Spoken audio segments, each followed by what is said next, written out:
everyone. Welcome. My name is Becca Riddle, and this is Corey Spangler. This week, this is Valentine's Day for you guys who are watching at home. And I'm curious, what does Valentine's look like for the Spangler couple? It's actually a day off for us because my wife, for whatever reason, my bride Allison, she hates Valentine's Day. And so if I do anything, I will get like growled at, maybe even attacked. Just kidding about that. But it's a day off where it's like, no, we don't do that. And so it's a day off for us, which is Oh, kind of fun. that's really nice. My husband is a gift giver. Like Uh-huh. it's his love language that he just like pushes onto me. So I just know that it's going to be a very expensive day for me, and I just grin and bear it. Yeah, just That's what it's like. suffer through all the presents he bequeaths to you. Is that the I deal? hope that doesn't sound insensitive, but honestly, it's our bank account now that we're talking about. It was really sweet when we were dating, but now I'm like, cha-ching, cha-ching. That's awesome. I'm sure everybody out there feels terrible for you. Oh, I'm sure. Yeah. I'll Well, get we're going to talk about something today as we continue our series called Start Close In with a Christian concept, a part of life that I'm just going to reveal here. Here's the big reveal of what we're talking about today: prayer. And there's so much about this word. It can be something that sounds very comforting to people. It can be something that also seems very overwhelming and very scary. And today, what I hope happens for you as we've been bringing different things closer into our lives is I hope that prayer takes on a fresh invitation to you. I hope that it's something that you feel even more excited about, that you see the beauty of what's before us. You know, there's so many different kinds of prayers that we could talk about. There's prayers of praise, there's prayers of supplication, prayers of intercession, all kinds of other churchy words that I could use to talk about prayer. But I just want to invite you close in to understand that prayer always, at its essence, is quite simply and quite beautifully this: prayer is communicating with God. Prayer is communicating with God. We're going to look at a scripture today, and what we've been finding inspiration in this series, Start Close In, from is a poem by the same name, and then also we've been finding great inspiration from the life of Jesus. Particularly, we've been dwelling in John's gospel account, his recording of his interactions with Jesus and what he observed following Jesus around. And so we'll continue that today, looking at John chapter 15, which Becca will start to read here in just a moment. Let me tell you a little something to get some perspective on this passage and what's going on and what Jesus is about to say. So last week, we looked at the way that Jesus' ministry started, the first few weeks of his public ministry, and it's quite a dramatic go of it, of what took place. And this week, this passage comes, it's basically Jesus' last words to his disciples. This passage is in the midst of what's called the Upper Room Discourse, which was the time that Jesus celebrated the Passover meal with his disciples in this upper room place, and then he gives them this amazing speech, of which we'll focus on a small portion of it today. But what would that be like, to be sharing literally your last meal with your closest friends? As the blessed Jesus, the amazing rabbi, he'd invested so much in his disciples, what would his final commands and words and reminders to them be? We're going to look at that today. And what's amazing about this story, you can read about it for yourself in John, and you can read about it in some of the other gospels of what leads up to it. But they go to celebrate this Passover meal, and Jesus says to him just straight up, he says, I've been looking forward to sharing this meal with you. It's the last time we're going to share this until the kingdom of God. And right after that, the disciples, they hear kingdom of God, and they start this kind of bickering amongst themselves over who's going to be the greatest. And they're jockeying for position and kind of talking with each other. And Jesus decides to change the whole conversation. He actually becomes the ultimate servant, doing the ultimate first century dirty job, which is he gets down, takes a basin of water and a towel, and he washes the first century dirt, dung, and everything else that they'd accumulate on the road off of their feet. Some of the disciples are even offended that the master, the teacher, would do this with them, but the humble and gentle Jesus in his final acts is showing them and reminding them of the most excellent and the best way, the way that he's been modeling for them. And that brings us to these very powerful words found in John chapter 15. Let me read this to you. It says this: I am the true vine, and my Father is the gardener. Abide in me, and I also abide in you. No branch can bear fruit by itself, it must remain in the vine. Neither you bear fruit unless you abide in me. We've got a churchy word there, by the way, this abiding thing. Stick with us. We'll explain it and help you to understand that here as we go along. Then he says this. He says, as the Father has loved me, so I have loved you. Now abide in my love. If you keep my commands, you will remain in my love, just as I have kept my Father's commands and remain in his love. Some really beautiful stuff taking place here for the blessed Jesus. He's once again, he's kind of interrupting the disciples' psychology. He's talking about commands. As first century Jewish people, they would have understood a lot of commands. And then Jesus saying, remember the commands I gave you. And then he keeps talking about love. And he's going to talk about it some more because it's very simple, but it's very profound. The story goes on. He says this: I have told you this so that my joy may be in you and that your joy may be complete. My command is this: love each other as I have loved you. Greater love has no one than this, to lay down one's life for one's friends. You are my friends if you do what I command. Remember, these are some of the last words here. Hear what Jesus is inviting them to. I no longer call you servants, because a servant does not know his master's business. Instead, I've called you friends. For everything that I have learned from my Father, I have made known to you. This is my command: love each other. Just take that in. That's quite a closing speech, isn't it, right there? It's quite an invitation from Jesus, quite a command, and it all gets wrapped around this idea of love. And in it, we have this word that honestly we just don't use very much, do we? And it's the word abide. And what does abiding mean? What does that look like? We're going to unpack that a little bit. I hope that it really pops for you, especially in the idea of the context of prayer. And so here's a simple definition of abiding. The way that we talk about it here at Court Street is abiding is living what we call the with God life. It's living with God. It's staying connected with him, and he's connected with you, with Jesus along the way. And in order to really understand this and to help it really grab hold of our hearts and really capture us this week, Beck and I had some fun looking at, well, what does it look like when we lose sight of this, when we stop abiding? What kinds of things take place? And so we've got an illustration here that we'll share with you. Once again, the infamous stick figures created by our own talented Danny Daly. Thank you very much. But we'll call this the ladder of achievement, the ladder of spiritual achievement, okay? And this is where sometimes instead of abiding with God, we get to this place where we're trying to climb up to God.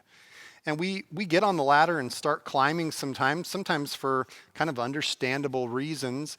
Things like, where we might be afraid of being punished. Maybe that's how your first prayer took place even, is you found yourself afraid of going to hell or being separated from loved ones. And so you were afraid of that, and you started to climb the ladder to try and move towards God.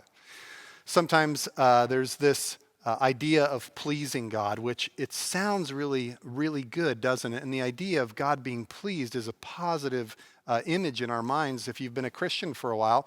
However, it's really sneaky that sometimes the ladder becomes what I achieve will then make God pleased, and it kind of becomes more about our effort. There's this place that we get to where we're really following the rules, aren't we? And when we climb up the ladder enough that we're following the rules and we're achieving the rules of Christianity, sometimes there's this tendency to look down on others. And sometimes we have this problem where certain things take place that all of a sudden shake us on the ladder because they don't fit into all the rules that we created to try to please God or to try and fit in with the Christian circles. Sometimes we start up on the ladder and we start climbing furiously because We want to be rewarded. I want to earn my way into heaven. I want to earn this. I want to do this so that then God will reward me by taking care of the people that I care about or delivering me from something. And so there's all kinds of ways that this ladder of achievement, while some of it sounds very noble, it can actually become something that's about us. It's about our effort. And it becomes this disingenuous way of relating to God. And Becca, you have a story about this that I think is super relatable for me. And it's a super big confession, too. I love the private glimpse we're about to get. Man, I was cleaning out my attic the other day, and I stumbled upon a huge shoebox full of all of these old devotional journals. And I giggled as I was reading through them because it reminded me of how far up the ladder I was on, off this ground of abiding with God and being with God, totally off the ground, not even understanding what that ground meant. Because when I flip through what I wrote in these, it just is so easily understood that I didn't have any idea how to be honest with God or have an honest conversation with him. So somebody had given me I probably heard a teaching or a sermon one time that to be a good Christian girl, I need to wake up early in the morning and have some devotions and maybe even write my prayers out. I don't know where I heard it, but once I heard it, I went up that ladder and I stayed there, and like a good girl, I did it every day for a lot of years during my high school years. Now, I remember my high school years. I was walking far from God in my high school years. And yet, I go to these journals and I'm like, oh, I wonder what I was wrestling with. I wonder what I was writing. And I read them, and I was writing things like, oh, I'll scroll to a page here that I thought was funny. I wrote this. I wrote, Lord, today's the 26th of December, and I forgot to do my devotions yesterday morning. I am so sorry. I hope that you forgive me. What? I mean, the day before was Christmas, and here I am beating myself up as a young girl that I didn't fill out my devotions that day. And the thing is these aren't necessarily bad, but I personally remember hating them. And I felt like they were something I had to do. They were a box I needed to check. So I'd check my little God box in the morning, and then I'd toodle off to school doing whatever the heck I wanted. And I'm telling you, these are not reflective of the real life I lived. And I wish I could go back to my former self. I wish I could go back to her and just say, Becca, God desires something so pure and honest from you. He's not afraid of what's happening. He wants to be right in the middle of it. And I wish I could go back and actually use that time to not just have it be that time, but find something that was life-giving to me and walk that road with God. I wish I could go back to it. But I know that ladder very, very well. Yeah, and I think the beautiful invitation from this that Beck and I talked about this week is when we're climbing the ladder, there's that disingenuousness, and an abiding type prayer life is going to be honest. That's what gets us off the achievement ladder, is the honesty and really the integration, like what you talked about of, well, I'm going to go check the Christian box and climb the ladder for 20 minutes in the morning. Got that done. God's pleased with me. My mom's pleased if she finds my things. Exactly. Maybe she won't interrupt me as I go do all the rest of my life, and God will be okay with me too. But the abiding's different. Yeah. And that's the point. There's this honesty, this into every part of your being, even the things where you feel like you're far from God. Guess what? You're not. He's right there with you. He's that kind of God. And so the second part of this that we wanted to look at, the second thing that kind of popped for us as we considered this in our own lives and we're praying about integrating it into our church life more, was this idea of the opposite of abiding is when we're climbing that ladder, or sometimes we're not abiding because we've fallen into this pit. We'll call it the pit of defeat. And there's this person that's fallen or climbed into the pit, maybe kind of just sheltered down, and they're sitting there with their hands on their knees.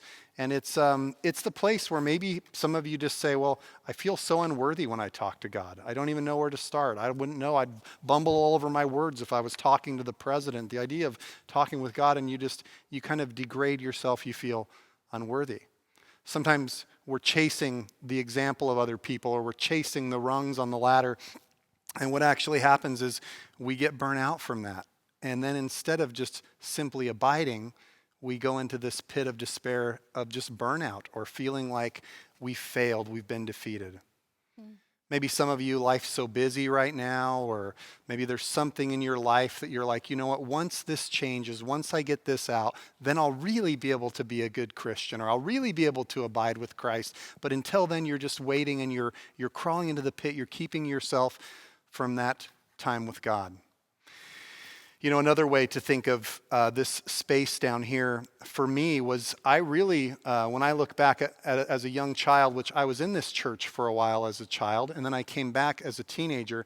I remember as a kid, I wanted nothing to do with God. I wanted nothing to do with the church. I wanted nothing to do with the Bible stories. I was really kind of, rather than the pit of defeat, it was kind of like the pit of denial. Walk with Jesus, not interested.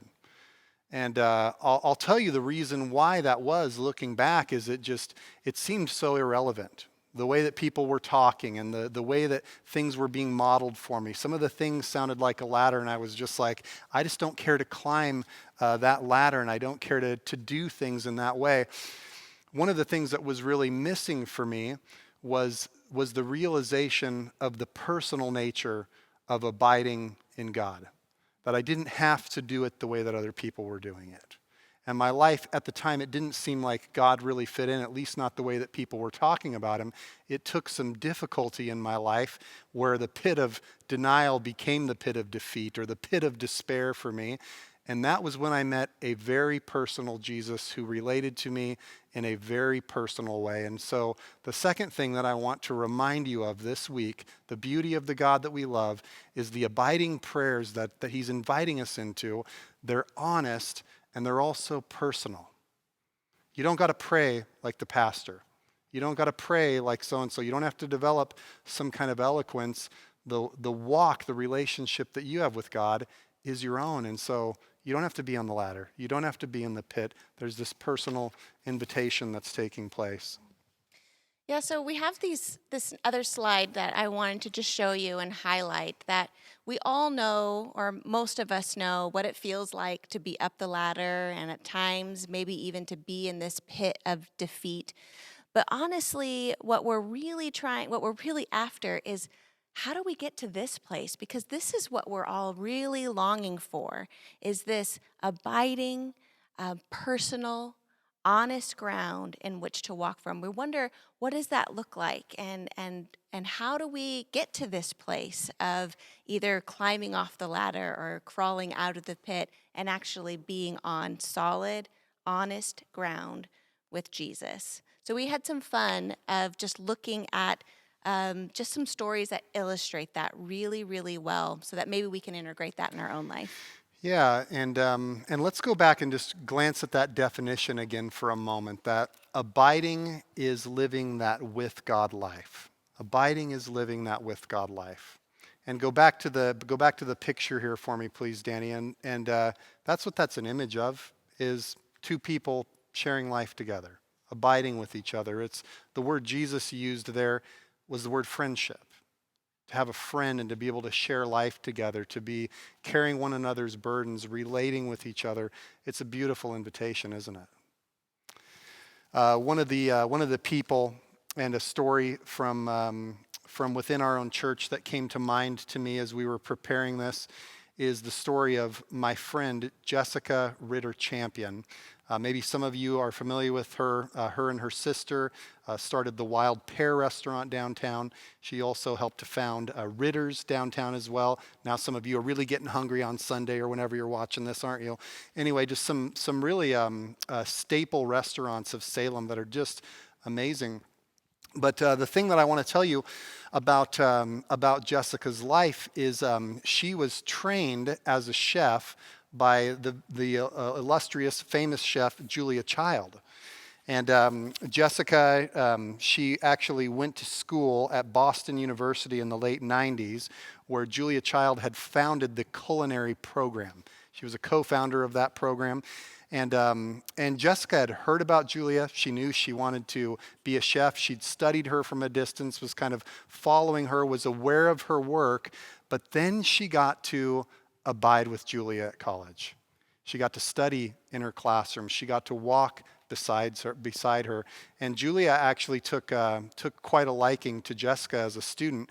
In fact, she would invite her to be her sous chef on stage at the college when they would do these benefit fundraisers. She was handpicked by Julia to spend this extra time with her. There was other stories that Jessica had from her life of getting invited to Julia's kitchen. You know, the famous one that now it was dismantled in the house and put together at the Smithsonian Museum. And Jessica actually got to cook alongside Julia in Julia's own kitchen.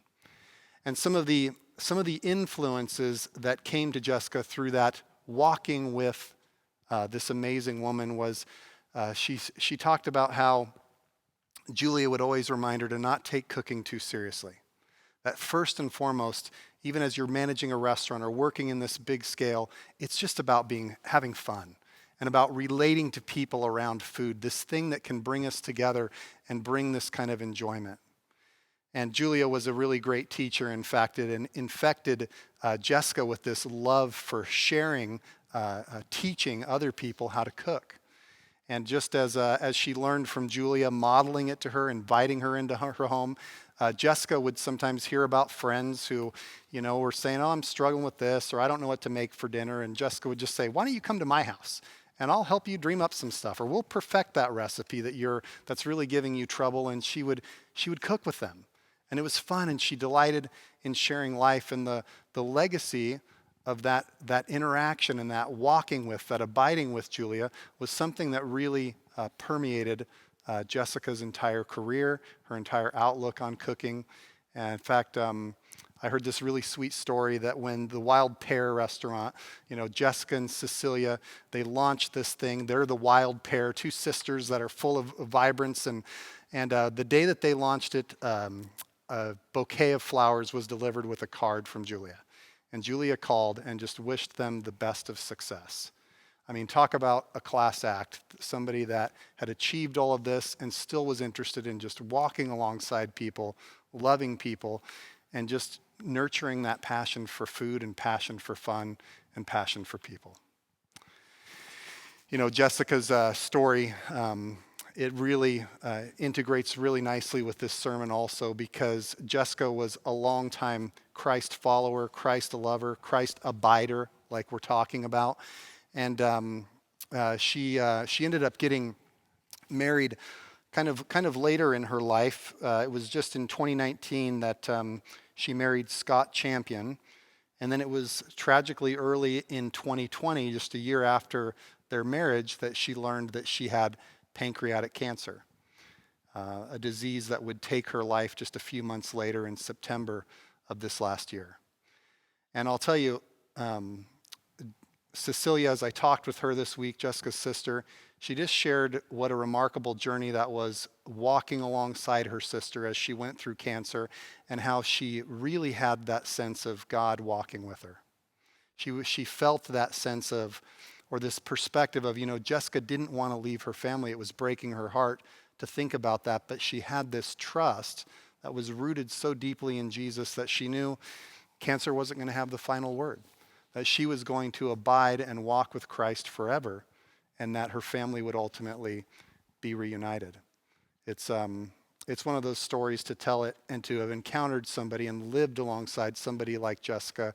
For me, it's inspiring, and I think it's a great image of the way that Christ wants to walk with us. Absolutely.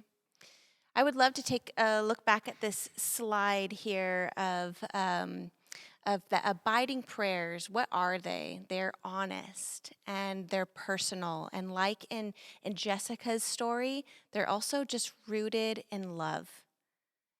And if we're looking at our prayer life and how we want to freshen it up, how we want to feel more integrated with this God that we love, these things, being honest, realizing that it's personal and that it's rooted in love, for me, this is exciting, it's inspirational, and it freshens it up. So I love Jessica's story.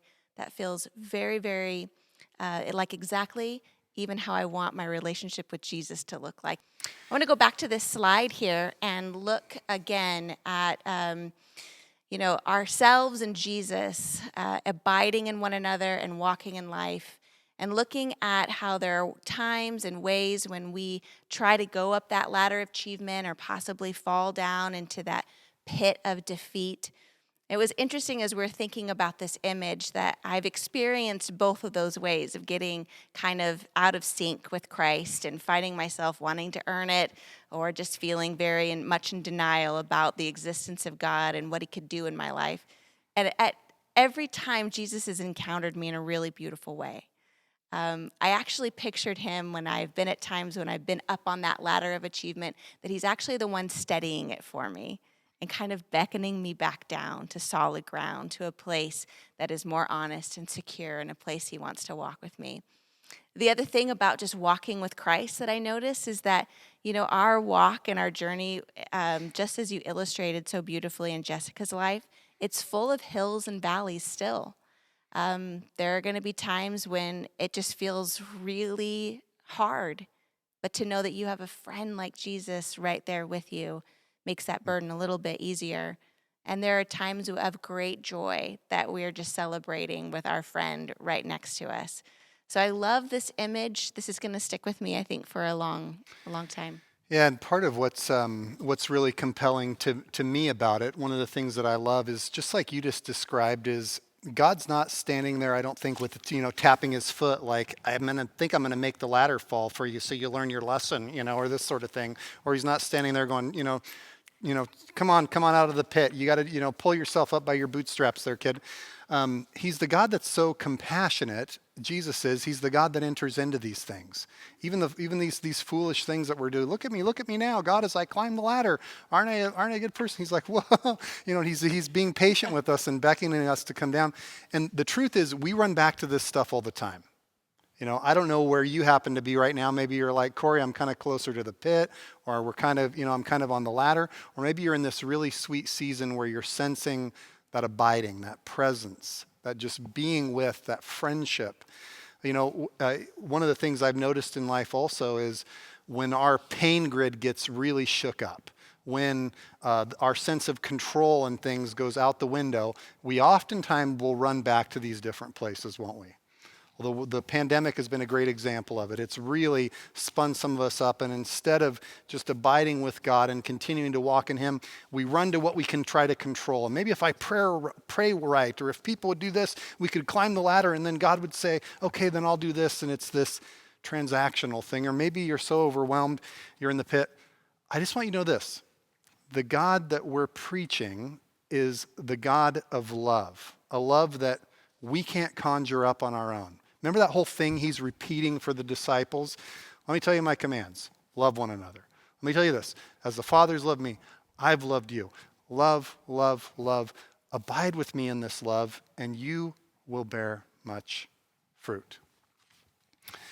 So I don't know what this stirs up for you in your prayer life and just the idea of communicating with God, but it got us excited this week just to pray and just to talk with God more. And we shared this with our staff this week also, and we're just kind of riffing on what does this mean to each of us. And so we thought we'd end by just kind of confessing some of the staff's sins, just like just like Becca confessed. No, I'm just kidding. We'll confess and we'll share some of the inspiring things that they talked about of their moments of being beckoned by God off the ladder or out of the pit, or the ways that they found that walking with God and abiding with him just works for them and is life-giving. One of the things that Pastor Josh brought up was he talked about this image that he grew up with of prayer is entering the throne room of the Almighty. And that image had this effect on him of making him feel like whenever he was going to pray to God, that he was very small and that he better, make sure that everything's polished to present this gift of a prayer before the Almighty. And that was a delight for him to grow through that and to realize that type of thing, that image isn't what Jesus is talking about here when he talks about friendship. Mm-hmm. You mentioned something really relatable in that meeting. You were talking about how you had a tendency when you were on your ladder to judge other people's prayers. And that was another interesting concept of the ladder, is that if you climb up that ladder, other people look very small and you feel very tall. And I love the line you gave that judgment just produces more judgment.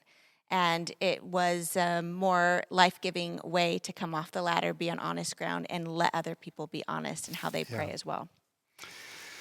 Pastor Mark, he had some great words about this also that I appreciated. He just said there was so much freedom when he realized that the prayers he could bring to God were the prayers that were just raw materials, that they didn't have to be polished up like pretty rocks. In fact, he said somebody once told him that it's okay to even sometimes find yourself saying things that might be rude to God. He can get that, and he'll work with us in the rawness of those materials, even if they feel offensive to us. Another staff member, Bobby, said something really great. She said that she was realizing that the best way that she can communicate with other people is by having a task or doing something with them. She says the conversation just flows easier. So she translated that into her relationship with God.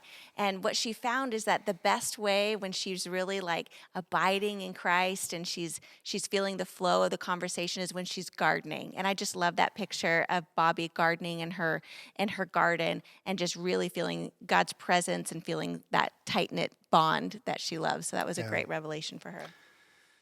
Danny talked about the way she's been refreshed and inspired by the beautiful simplicity of the prayers of children, where sometimes we overcomplicate it, and the kids just remind us to bring it to God straight.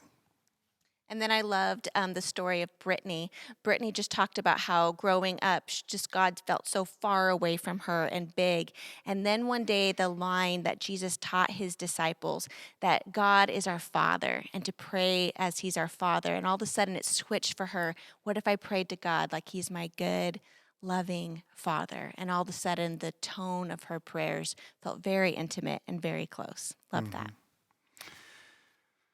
I don't know how this resolves and resonates in your life this week, but I hope you hear the amazing, beautiful, really, it's something that really defies words as we've been attempting to describe it to you. The God of the universe, he wants to walk with you. He wants to abide with you and you with him. He wants you to bring the rawness of it all. And we thought it might be a good way to conclude this service is to look at the poem that we've been inspired by and to recite it. And I want you to keep this lens on of listening to the poem from the idea of communicating with God, walking with God, and may it just be a very sweet invitation to you. So this is the poem, Start Close In by Northwest poet David White. Start close in. Don't take the second step or the third. Start with the first thing. Close in. The step you don't want to take. Start with the ground that you know, that pale ground beneath your feet, your own way of starting the conversation. Start with your own question. Give up on other people's questions. Don't let them smother something simple. To find another's voice, follow your own voice. And wait until that voice becomes a private ear listening to another. Start right now. Take a small step, a step you can call your own. Don't follow someone else's heroics. Be humble and focused. Start close in. Don't mistake that other for your own.